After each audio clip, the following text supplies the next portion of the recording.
Fox 34 Your Health with Brittany Price.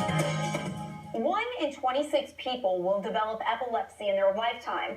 But thanks to advancements in medical technology, those who once suffered from constant seizures are now experiencing a new way of life. Let's feed the ducks. 4-year-old Elizabeth soaks up a morning with her mom. I can take her outside. I'm going to be able to take her to school. I'll be just independent. I'll be her mom, not depending on somebody else to help me. Not long ago, 36-year-old Irene Salazar couldn't do any of this. My life just changed completely. Salazar remembers in her early 20s when her world turned upside down.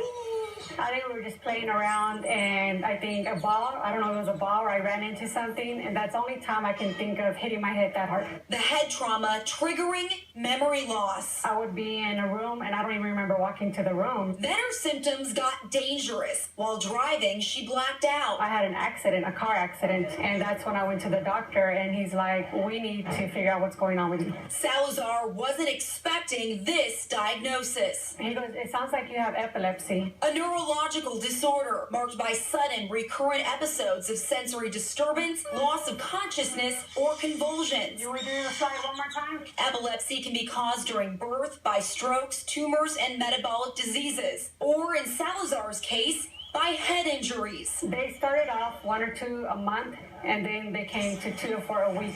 And She was suffering from complex partial seizures. those are the seizures where they can last from 30 seconds to maybe 2 minutes. And in that time, you are doing stuff, but you are not aware of what you're doing.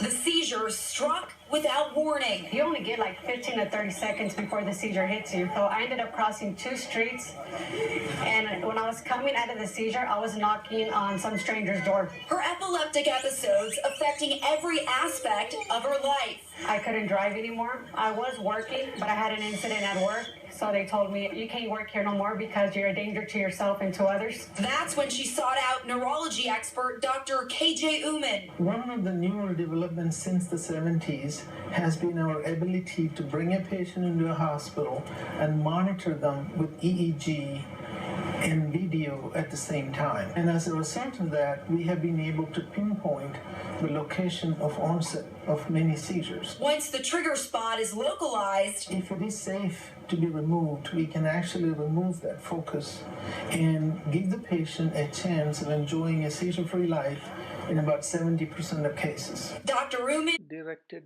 brain surgery on Salazar, and the results were life-changing. Everything that I haven't been able to do in 14 years, I can do now. Even the simplest things as taking a walk at the park.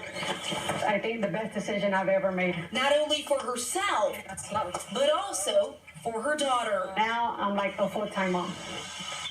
Salazar's brain surgery was in May of 2015. She hasn't had a single seizure since the operation. I'm Brittany Price with Fox 34 Your Health.